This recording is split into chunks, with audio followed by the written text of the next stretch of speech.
Bueno, pues muchas gracias por acompañarnos esta tarde de mujeres, en la que hemos convocado dos eventos.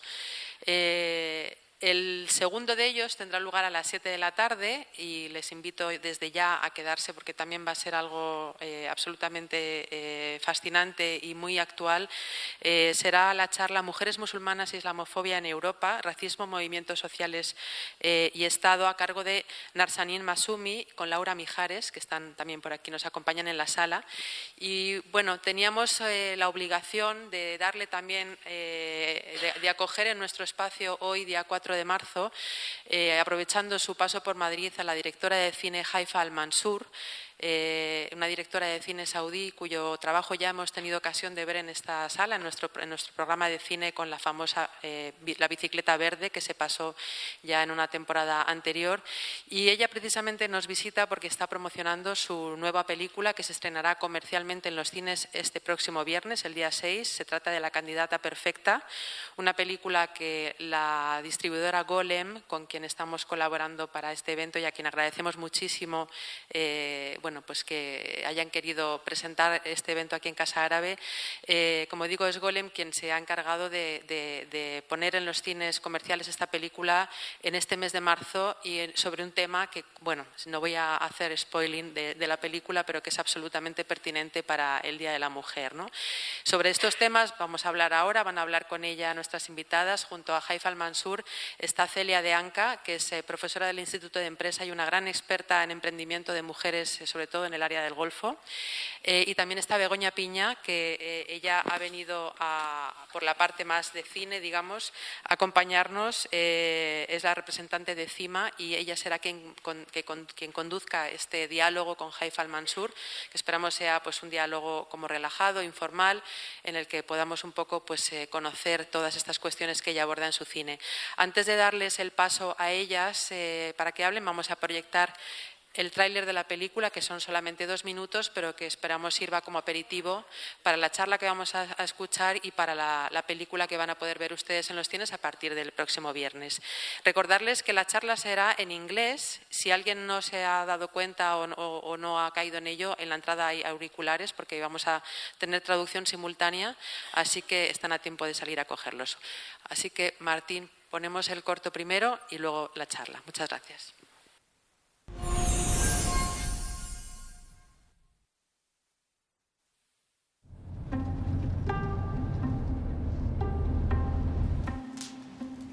السلام عليكم، سعيدة جدا بحضوركم الليلة.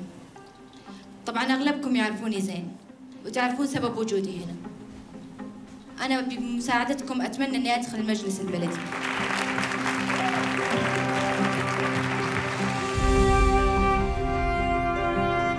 دكتورة، ونفهم التحديات اللي تواجهكم، لكن إلى الآن ما في أي مبرر طارئ أن نخصص ميزانية لتمويل المشروع. جيب لي دكتور رجال، لا تضربني في عيوني. أبوي اليوم مش بسوي؟ أصلا ما عاد يهمني. لازم نقول لأبوي يمكن يفهمها ويعقلها. أبوي مجنون زيها. صوتوا لي أنا الدكتورة مريم الصفا. حتى ولا فخر الدنيا إلى حقوقنا. ترى مقطعك انتشر في الواتس والكل قام يتداوله. طبعا في كثير من المواضيع يعني، وأنت كامرأة أكيد أنها تثير اهتمامك. صحيح أنا طبيبة مثل وضع الحدائق، ملاعب للأطفال.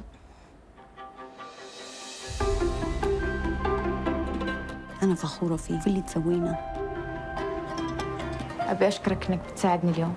ولا يهمك، ما سويت شيء. علاقات من ورانا. أقدر الحين أسوي مواقف العيادة. عاد لا أوصيكم، محتاج صوتكم. لأن بصراحة ما أبي أدخل نفسي في هالأمور. بقول لك ما نبغى نساء ونحن منتخبين نساء، المرأة مكانها بالبيت. تعبت سايرهم، خليهم يعرفون مع من يتعاملون. أول مرة في حياتي أحس إني شيء. هلا بمرشحتنا المغوارة.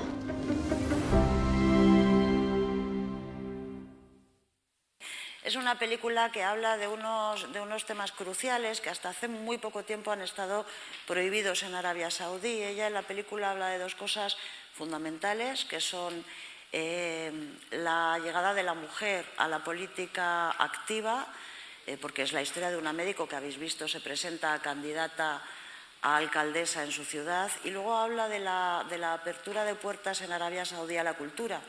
En Arabia Saudí no había cines, ahora hay cines. Esto ha ocurrido en 5 años.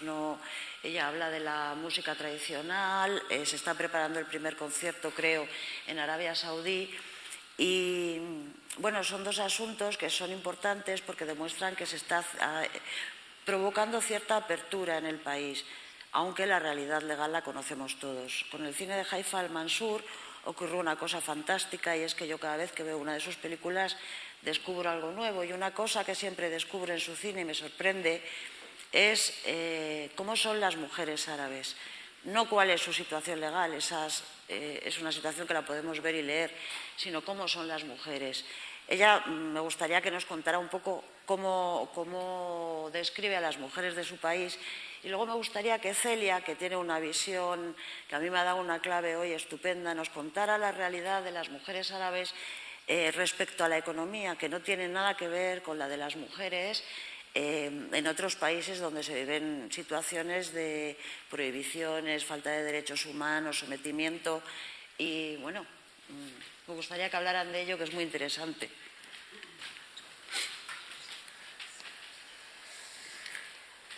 I'll start? Yeah. Well, yeah, I think Saudi women in particular are very sassy, very strong, very resourceful, and they love dancing and music and food, but it's always in the private, and there is a huge distinct between what is private and what is public. And public women have to be veiled, and public have to be veiled and have to have a certain image. So that is why a lot of people don't get to know Saudi women and don't get to know a lot of their qualities as a human beings. And one thing, they have a huge sense of humor and very sharp. And what is happening now in Saudi Arabia, Saudi women are giving more liberties, more social liberties when it comes to, for example, driving or even the guardianship system has been easing up, and we can see women are more independent.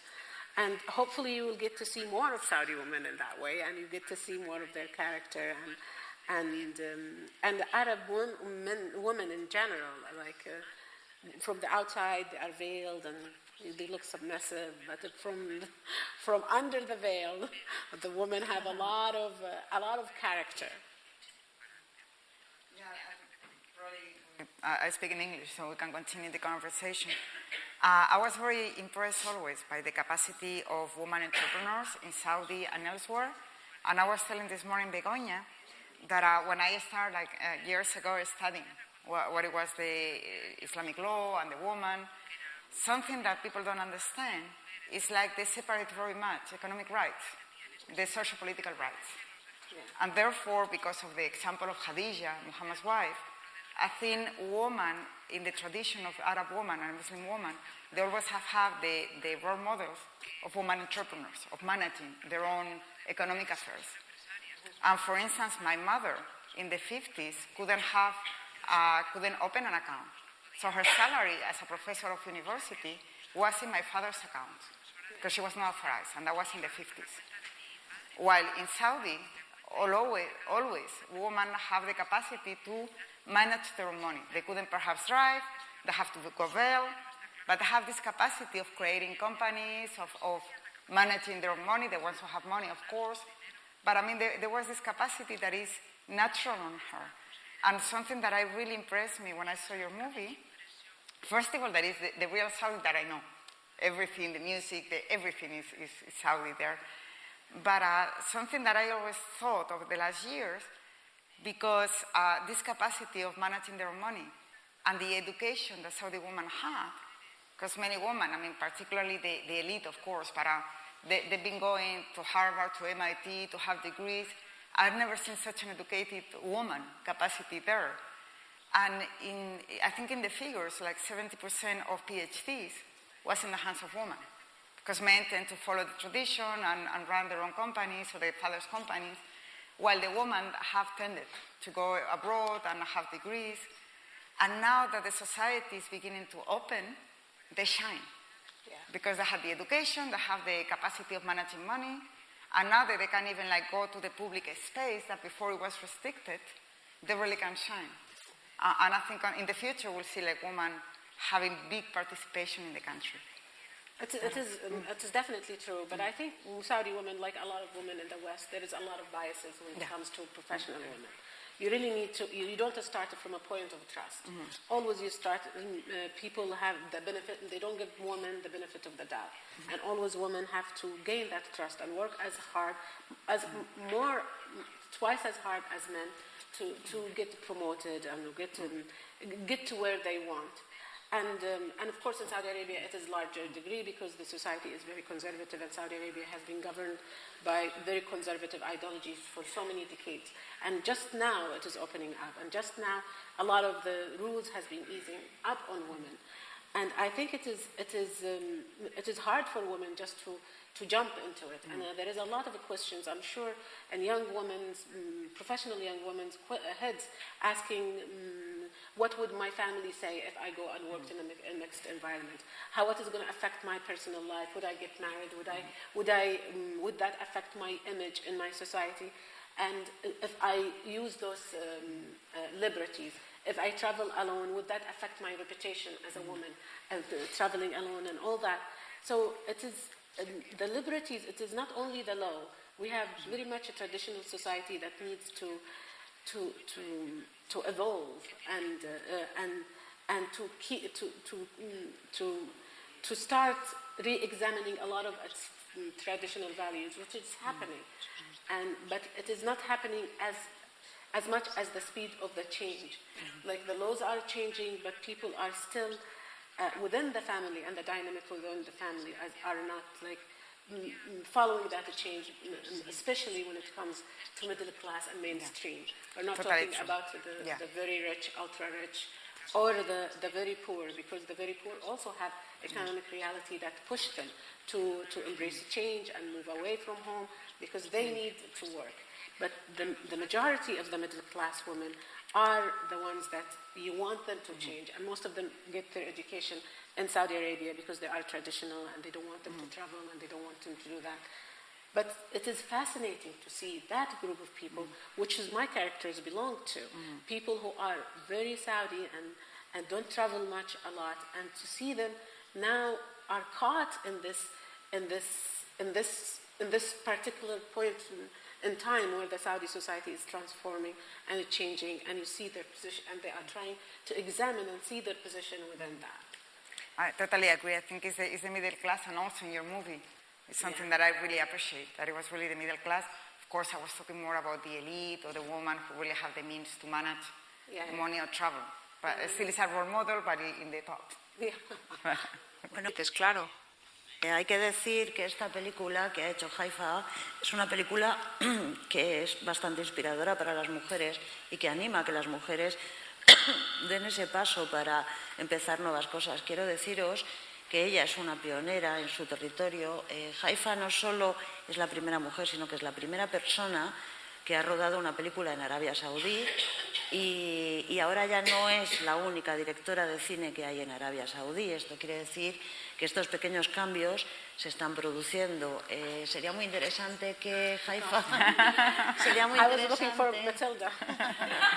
que os contará un poco los cambios que ella misma ha visto desde que rodó La bicicleta verde, que tuvo que rodarla desde dentro de una camioneta porque no podía salir fuera, mezclarse con los hombres, y cómo ha rodado esta. Por otra parte, y hablando de lo mismo, me gustaría mucho que Celia nos contara un poco, porque ella viaja todos los años a Arabia Saudí un par de veces, si se notan estos cambios en las empresas, en la economía, si las mujeres están dando ese paso ya por fin. Okay. I mean, I've been traveling. We have, here's my colleague, we have a Center for Islamic Finance over the last 12 years. So we've been going to Saudi like 3-4 times a year for the last 12 years. That is my... And the changes are amazing. That is true. I mean, probably if I go this year, this will be the first year I don't have to wear a baya as a foreigner. 5, 6 years ago, I didn't have to wear the veil, but 12 years ago, I had to. Of course, we normally go to Jeddah, that in itself is something different than Riyadh. And so this you really can tell the difference. One of my or partners is a woman university, EFAT. Yeah. I don't know. And the president is a very good close relation. So I think she really has helped us going through the changes. She was a very traditional woman, but very open as well. So when it was the law of being able to drive in her university for women only, start giving driving courses. So the woman will be prepared. So what I can see is like the society is adapting for the most part to these changes and helping the changes and helping those women, because EFAT is not so much the elite, it's more the middle, and then trying to say, okay, it's okay. We are here, I think those changes are fine, and we're going to help you to adapt into those changes. I don't know if it is too fast. I don't know if there will be backlashes. I don't know, but so far the chances are very open, obvious. You see in Jeddah that it's always been like very open. You see from the last 4 years at least, women like with open abayas, without veil, talking, and the same thing you say in the private, they start doing it in the public. Yeah, no, it's true. No, it's true. There's a lot of changes, and for me, yes, going to shoot. When I shot Wajda, the country was segregated. So whenever we are outside, I had to be in a van because as a woman, I wasn't expected to be working with men in public. But on this one, I was there and I was shouting at everybody in public. It was really cool. So, but still, we didn't have infrastructure, and where like a cinema still like we don't have people who are trained in film. We don't have like casting agents or scouting location people who help you find location. These things are, you always have to reinvent the wheel, and you always have to work hard in that way on your own, and that can be really like tiring. And that happened with Wajda, and still happened with this film. And but in general, the access to location was a lot easier, and we had the police to protect us when we go to crowded places. And sometimes if like a conservative person comes and tries to, for example, we shot in a neighborhood and there was like this religious guy who felt protective of his neighborhood, and he didn't want to have film crew, and he didn't want us to be there, and tried to interrupt and stop us filming. So we called the police, and the police checked our permits and told him, you cannot really interrupt them. And if you do, we will have to take you to the police station. And that never happened before. It is really, we always, as an artist, we were very fragile and afraid, and we are working in public. You have to film very quickly and leave before the religious police comes in. And we need to protect actresses, because if an actress got caught by the religious police, it's a big scandal and all that. But the situation is way different now. Actresses feel more relaxed in public, but it is a society that is evolving. It is a society that is changing. For me, as a female director, always like you deal with people and just like you have to tell them 3 times, 4 times. I think if I was a man, I say it only once and it will be done. But like as a woman, you have to go again. All right, it did not happen. We'll come back. Come here. What did we do yesterday? What did we talk about yesterday?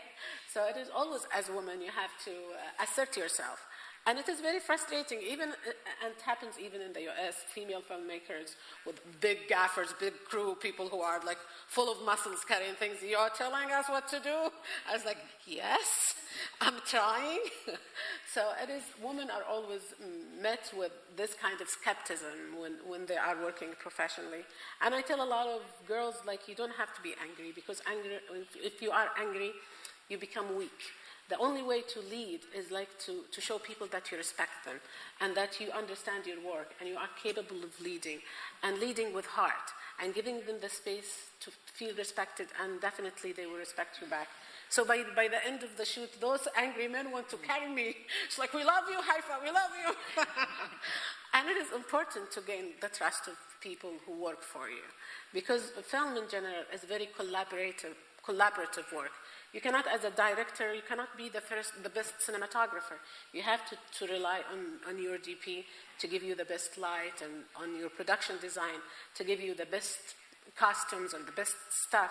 And if you don't show them that respect and show them the knowledge and the capability of leading, you won't be able to take them to where and have them reach their potential. So. You know, it's the same situation here in Spain. Oh yeah, I know it is the same situation. Different degrees. Saudi is big, Spain, US is better, but it is very similar. Me provoca mucha curiosidad porque en todos estos cambios que se están produciendo en Arabia Saudí hay una cosa que supongo que ahora empezará a pasar. Como tú decías antes, las mujeres controlan sus ahorros, ¿no? Los hombres que quieran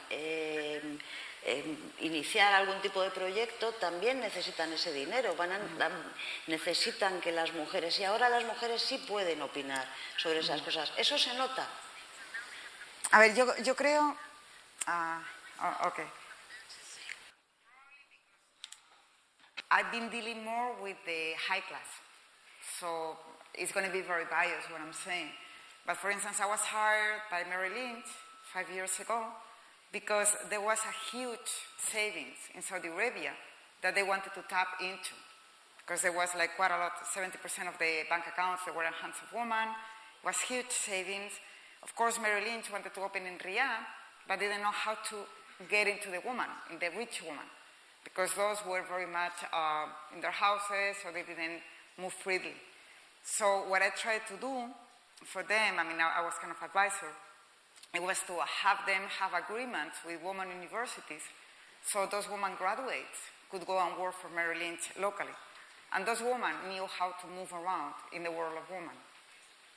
So that is the type of things that already happened before, because I'm telling you that was 5, 6, 7 years ago. So that was something that it was already happening, but in perhaps more indirect ways. So, but it was a woman that I saw like in the EFAT and other women universities were very, very well prepared, and they have jobs. So it was probably more the middle class that it was like more difficult for them. And then I also would like to ask you, do you think there will be a backlash in some of those women in the middle class? Because for them, as you say, the very top, they're very happy either way, because they were very much westernized when they travel, they were very much local in their, as you say, they're very low class, they're very happy. Because before they didn't have a chauffeur, they couldn't drive. However, the middle class, I wonder, probably some of them will be reluctant for those changes. I don't know. How do you see that? No, definitely some of them will be reluctant to go with that change, because they have the most to lose, which is like in the middle class, it's all about acceptance. It's all about like values, that you protect the values that are the most important values in a society. But I think there is no way for the Saudi society to go backward. I think, especially like because we have been very conservative for so long, we understood what it means, segregation. We went to extreme measures of segregation, covering women and no cinema, no art, no thing. And the society itself is very tired. We are tired of that. We want to move forward. As people, we want to be happy. We want to have a meal with music and just have fun. We want to take our kids to the mall ourselves. My husband is working or something. I want to take my kids to the mall and have a sort of a normal life. So a lot of this, those changes, those liberties will be difficult to be taken away from the people. I don't think there is a way to go back. And also, I think what is happening in Saudi Arabia is introducing progressive values in terms of introducing music, literature, art, philosophy, education. And once you go that path, there is no way to go back, because it creates civilization. It creates a human being who is hungry and thirsty of knowledge, of moving forward, of a life that is satisfying, not on terms only financially, but also socially. So I think there is no way to go back, and I think change, the real shift in values will take time. Like the laws can't change tomorrow, but how people mentalities and how they think and effectively the choice of letting their daughter do that or controlling her will be a personal choice that has to come from personal values, and that needs time to change. But it is happening for sure. I can definitely see it, and I come from a small town in Saudi Arabia, very small, on the middle of nowhere, called Zulfi, on the edge of Riyadh. Okay. And my family is very conservative. My family is just like, we created Wahhabism in that town. And I'm not kidding, it's true. I can see the people there changing. People are more relaxed, and women are becoming more, they go out more, and they participate more, and they believe in education. And they would let their women work in a mixed environment. Like a few years ago, they would never let women work in an environment with a man. That would be end. That would be kill. You would kill the father before his daughter works in an office with a male. But now the idea is more accepted, and it will take time really to change that slice of society. But it's happening. I would like also to ask you whether you see many differences now in between Riyadh and Jeddah. Because at the time, at least because, Jeddah was more the Ottoman Empire, so even they have a different school of law. It was like a little less than the rest, And before, I remember in weddings, there was music in Jeddah, but there was no music in Riyadh. And now it's being equal. So I don't know if you see the changes between the two areas very similar, or... No, I think Jeddah is still the most liberal city in Saudi Arabia, and I think part of it because Jeddah, people in Jeddah are not tribal. It is cosmopolitans. A lot of them have heritage from different parts of the world, which enriches the cultural experience in Jeddah. But I think Riyadh is opening up as well, and in a very rapid pace. There's a lot of music happening in Riyadh, and a lot of things are happening in the big cities. What I think it is still yet to happen is the change to reach cities on the periphery, like cities that are not economic, in the middle of the economic change. Like Bahrain, for example, and Dammam are next to the oil company, and there is a demand for a change. And a lot of people in that part of the world educated in the West, and educated especially in America, so it is more open in a certain way. And Jeddah, of course, is open culturally, and Riyadh is becoming a hub for a lot of things. But the smaller cities around, that is still yet to embrace that change. It is not reaching those people because, it is even like if you go anywhere in the world, change to reach smaller towns, smaller cities, it takes time more to reach out there. And what can be done in order to make that change? You think like these role model figures will help them, like yourself? Or? I think people have to change on their own pace. You really need to create an environment where change can happen, and then you really need to let people go to it. A change has to grow and has to be sustained, and has to. It can be helped by bringing agents, but it has also to come from within. And I think it is very important to have people embrace the change and understand the need for it. Like it is. We want women to work because it makes women happier. It helps them economically, and it is the right of growth for the father who wants to see his daughter to succeed. He will let her do that. So it has to come from within. I believe in that the change needs to take its time and take its course. A mí me gustaría mucho que Haifaa nos contara, porque en estos recientes cambios, recientes y muy repentinos cambios, se producen ciertas paradojas. Por ejemplo, hace muy poquitos años el cine no existía y estaba prohibido. Ahora hay cines y se pueden ver sus películas, que son películas reivindicativas. Todos sabemos que el cine es un espejo, una pantalla que presenta modelos, que eso es fundamental para la representación de la figura femenina en todas las sociedades. A mí me gustaría mucho saber esta felicísima coincidencia de las pequeñas libertades que consigue la mujer y la apertura de la cultura. ¿Qué papel va a jugar la mujer en eso? Porque ahora hay otras directoras de cine, no eres la única, ¿no? No sé exactamente cuál es el papel que las mujeres pueden jugar ahí. I think it is, what women can do is like to tell stories about themselves. And because a lot of the stories about women, we don't know them. We don't know a lot of their stories and their lives, and it is a representation of female voices in cinema, whether it is in Saudi Arabia or anywhere in the world, is still needed. And we really need. We see movies and we see films always told from the male perspective. Like we identify with the male hero when they go to fight in a war, when they become a superhero. Us, as in general public, men and women, we identify with the man and we see themselves in him, and we want to root for him to succeed. And I think it's very important to have this female hero that is universal. It is not only it's a film for women. No, it's a film for everyone. And the protagonist and the main lead is a woman, and she will take double the salary of a man. It should be about the quality of the work, and it's still not happening.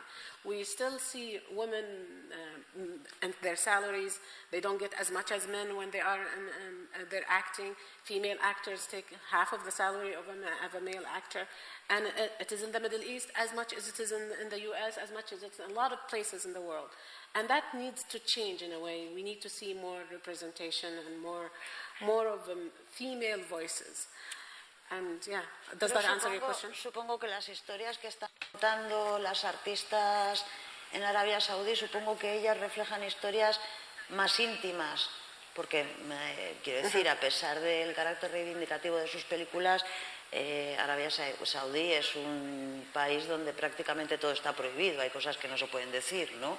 Me imagino que son a través de las historias más íntimas desde donde se busca llegar de esa manera, ¿no? Al resto del espectador, de las mujeres. Mm-hmm. No, absolutely. I think through intimate stories and through, I believe there is a lot of ways to go around, like tell stories around censorship. One of them is humor. One of them is music. One of them is really, because censorship is there because people want to protect their values, and they think that what if you say something like this is very offensive and exposes the culture and things like that. And you need to understand people's position. And for me, I understand where I come. I come from a conservative culture, and things like this might offend people if I say it in that way. But maybe if I say it in that way, with a little bit of a joke, a little bit of humor, and with the music, and with a story that has heart, you hope it will be okay to say that. And you open up the margin of freedom. And I think you cannot expect a society to transform overnight. For people to be relaxed and accept criticism and be in a place that is, they don't have thin skin when you say things like this if they feel offended. You have to invest in the human being and their education. And that will not happen without having music and art and having those people get exposed to what makes a human being and feed their souls. And that will take time. And I keep saying it will take time because in the Middle East, politics has been really problematic, right? We have the Arab Spring, and we have a lot of revolutions and a lot of things that, like regimes came and back and all that. But the fundamental values in the Middle East did not change. People themselves did not change. And what it needs to happen, and what it is very essential and important for the Middle East to progress, is that fundamental values have to change. One of them, like the respect for women, work values, margin of freedom, all these have to come gradually and have to be built from the fundamental level, and we cannot do it without art. There is no civilization, Roman civilization, Greek civilization, any kind of civilization that never existed and had this amazing political system without having storytellers, without having art, without having theater, without having that kind of soul that is able to progress and soul that is able to be civilized. I would like to mention that I was telling her before that yesterday in the premiere I'm teaching in my university a class on feminism and literature. So because I had the opportunity for them to see the premiere, 5 of my students went yesterday. One was from Mexico, another one from Colombia, another one from the States, Another one, I think it was Czechoslovakia, something, I mean, Czechs, and one from Spain. And the comment of all of them, it was like what they liked the best, it was like the critics, it was with a humorous, subtle way. Yeah. You could see it was a feminist movie, you could see there was some criticism in society, but it was done with humor and with politeness. Yeah. And that is what they really like and appreciate about the movie. So and exactly what you're saying. Oh, no, thank you. But I think also people at home appreciate that. And Saudi Arabia nominated the film for the Oscar. If you ask me when I submitted the script, I thought I'll never get the permission to shoot there. Yeah. To start up with. I don't know how we ended there. But because there is respect. And that is the only way we can, in a conservative and very traditional place like Saudi Arabia, make the margin bigger, is by slowly coming together and building a culture and like not offending people or like being angry all the time, because it doesn't go anywhere.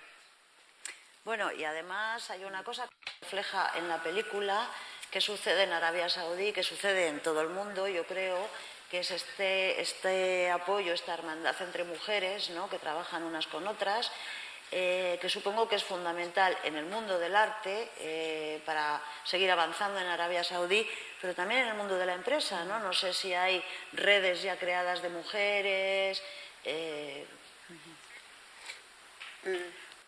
Bueno, in the business world, definitely, because it's practical. And both men and women, when it comes to practice, they try to do the best. And it's true, like woman network, business networks in the Arab world work wonderfully well. Because there's a lot of like family business, a small little business, and there's quite a lot of associations among women. But the only thing I was not totally agreeing with you regarding the film, but I don't know, that's you who make it. I'm not so sure there is like this sisterhood of women. I think there is some women who are not very happy, some women you have to convince them in different ways. So although I think it happens and there is like a network of women helping each other, they're not angels. Many of them are also competing and trying to prevent and... No, absolutely. I think I agree with you. We have, with women, because opportunities for women for so long has been very scarce. We have one opportunity here, one woman can do that, not any other woman. So we always bet against each other. And I think the culture for us as women to grow, we have to change. We have to cultivate sisterhood. We have to support each other. We have to root for each other's success, because the success of one woman is success for all of us. And it is a notion that we need to talk about, and a notion we need to bring forward, because that is the only way we can succeed. And I was telling someone, as women, we go to the bathroom together, right? Don't we have that sense of sisterhood? We should always cultivate it. We should always be together. We should change our culture from within. We should have that I support you, you support me, and we together succeed. And we also need to create a shared history. We share a shared collective history. And that is why I love Mary Shelley, because Mary Shelley is a British woman and totally different than me. She felt, and I directed that film, and what drove me to her, she grew up in England when England was conservative, and women were expected to be in a certain way and to act in a certain way. And she went and she wrote the first science fiction film ever. Frankenstein. Yeah, and it is a book that everybody described as masculine.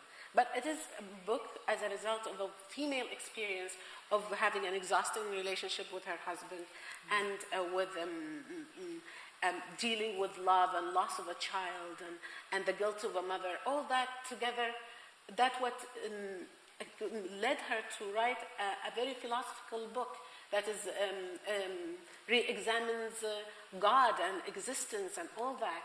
And we should claim Mary Shelley. We should be all very proud of Mary Shelley, because that is our history. We should, as women, write our history.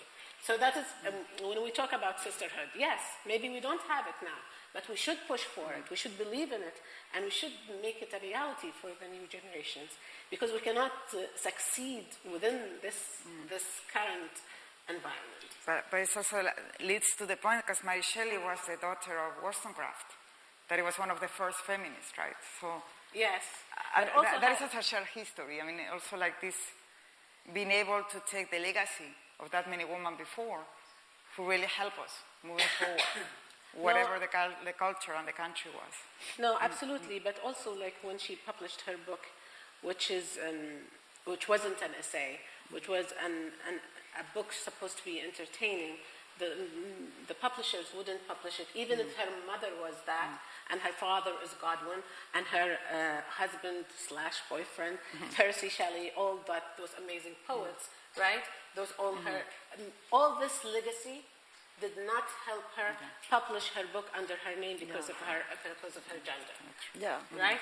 So it is important, but what I say, it is important to celebrate her and celebrate women like her, because we have history. We cannot succeed also without history and something reference. We need legacy as women to bring us together, so we have a strong foundation for our success.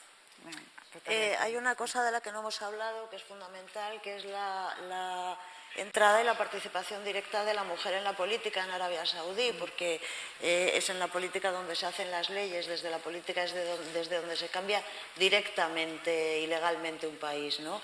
Esta mañana Haifaa comentaba que ahora hay una mujer que es la embajadora de Arabia Saudí en Estados Unidos y que hay una mujer en el Congreso, nada más. Es un principio, pero ¿cómo es la situación real? ¿Las mujeres todavía tienen miedo de dar ese paso, presentarse como candidatas?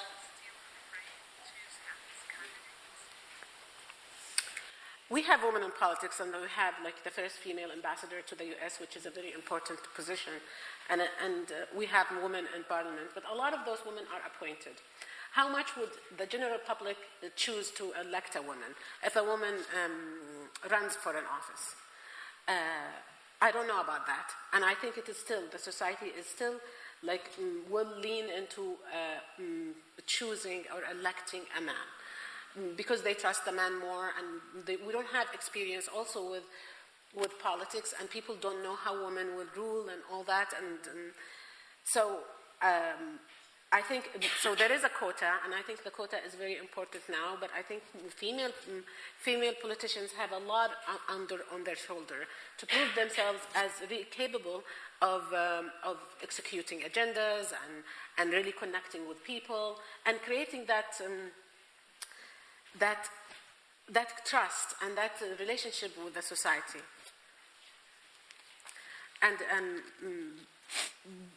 But that is, again, goes to changing values and the way we see women, and we see women in leadership. And I think it is this question was very much like current with Hillary Clinton, and that is a famous and it is in Saudi Arabia way more for sure. But still, I think it's still in Western societies, there is a struggle when it comes to women in leadership, whether in politics or even CIOs and all that.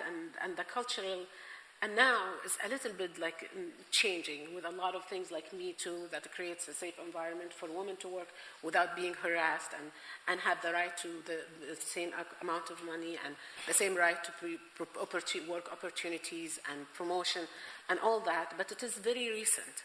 And we really need to see the result of that. And of course, the Middle East lags.